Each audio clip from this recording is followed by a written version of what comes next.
country is still reeling from the news of the tragedy that occurred in Endarasha at Hillside Academy. That has based the conversation of several discussions, including tonight, where tonight we want to take a deeper look. Good evening and a very warm welcome to the Daily Report on your qualified channel TV47. I am yours truly, George Maringa. Joining me on sign language interpretation at the bottom end of your screen is Rhoda Nyamai. Just under Rhoda Nyamai or below Rhoda Nyamai is a QR code that you can actually scan to be able to get more news and content from TV47 Digital. Now to our conversation of the night, we shall be discussing safety of schools. And to join us to have that conversation is Jose Njokim Ngunjiri. He is a fire safety officer, Africa Fire Mission. The reason this gentleman is important is to be able to tell us the situations and what to do to, mitigate a fire or even to just avoid it, or when a fire occurrence takes place, or a calamity like we saw at Hillside Preparatory, or rather Hillside Academy. Now also joining us virtually from the county of Embu is none other than Dr. John Mukundi. Now listen to this.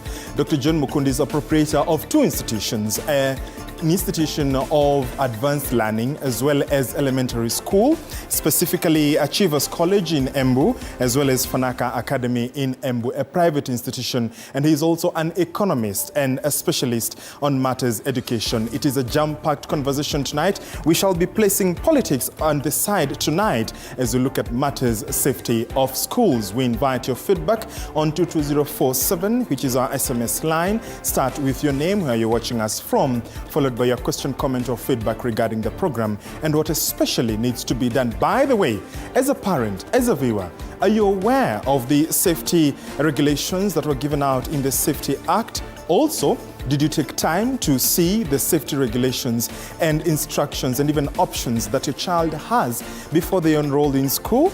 We want to hear more from you. Start engaging us. All the rest of the numbers that you can reach us from will be on your screens shortly. But before then, here is a glimpse of what is making headlines tonight.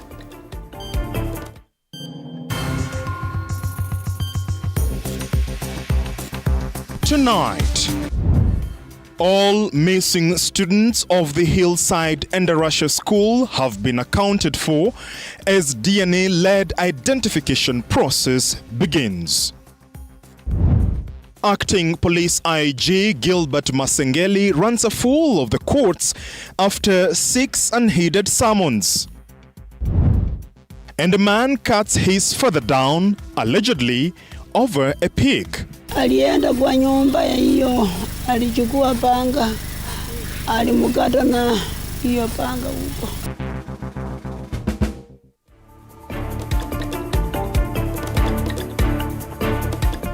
Indeed, we look forward to engaging you on our socials, even on our SMS line. But before that conversation, let's get you informed with what's making headlines from across the country and beyond. And to a story that will shape the discussion tonight, the bodies of 19 students who perished in the Hillside Endarasha Academy fire were taken in for DNA testing at the Narumoru Level 4 Hospital in Nyeri County today. The devastating blaze, which left the victims unrecognizable, has plunged families and the community into deep sorrow, even as they continue to seek closure. And on the other hand, all students enrolled in the institution have been accounted for. Take a look.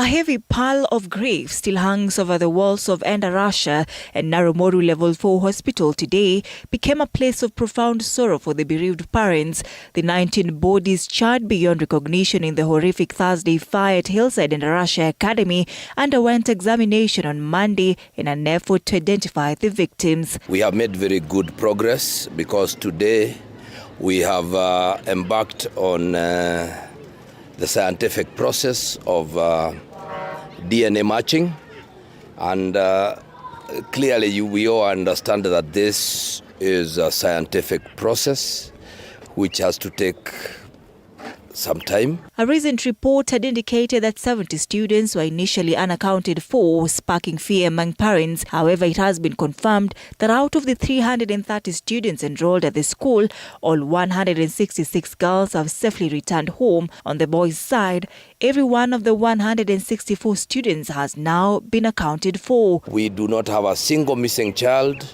We know where those that are with their parents. We know those that are in hospital. We are well aware of the bodies that we have.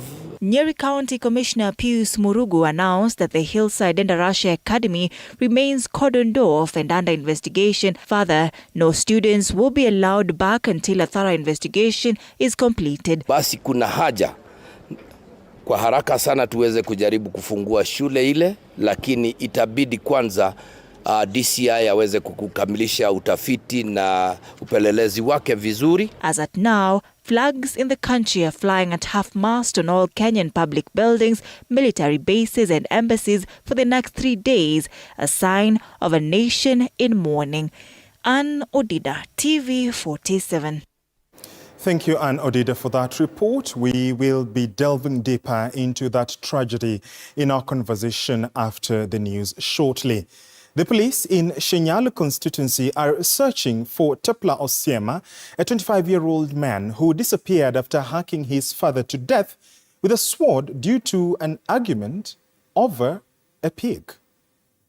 Dark clouds of grief surrounds Shinyalu area, Shinyalu constituency, after a 49-year-old man lost his life in a mysterious manner after arguing with his son over the killing of a pig alleged to belong to the younger man. According to relatives, conflict between the two is a common occurrence, only turning deadly this time. Mtoto wangu alisema mama alikuja tu saa hii aliua nguruwe saa ngapi?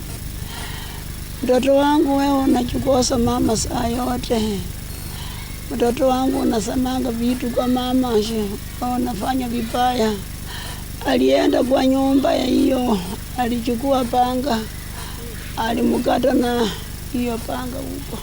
Huyo mtoto wangu alikufa. Ananiangalia tu hivi. Alimkata hapa singo.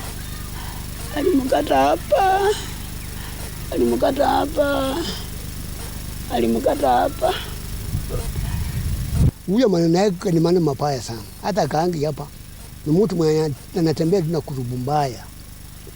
Anatembea tuna kurubu mbaya. Si mtoto mzuri. Josephine Otindi is a wife to the deceased. She narrates the events of Sunday night that led her husband's murder. Babake akasikia makelele huko kwa mama yake, akauliza ni nini mbaya na huko tunasikia kelele Sami anaongea juu hivi kuna nini?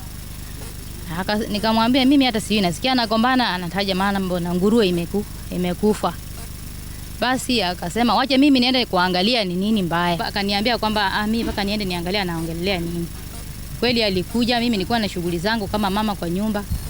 Hakika hakuweza kurudi tena, ikawa ni kelele huko, mara ni mbio. Kutoka kwa nyumba nasikia tu shosho ya mama yake ambaye ni shosho ya mtoto akiuliza, akisema hakika wewe umeua babako. Umeoa babako Sami, umeoa babako. Basi mimi ikawa nimekuja tukaangalia tukakuta kweli bwanangu amelala chini. Hakika ni huzuni sana mtoto kuua baba yake. Hakika ni huzuni kabisa. So far the suspect is in wind and his whereabouts are known as police officer continue searching for him. Very, very unfortunate. Political temperature continues to rise in Machakos County as alleged reports of the detention of Governor Wavinya Ndeti in England emerge and escalate on social media platforms. On the 25th of August 2024, Governor Ndeti left the country for England, but 2 weeks later, reports of her arrest in possession of 679 million Kenya shillings surfaced on social media, triggering panic in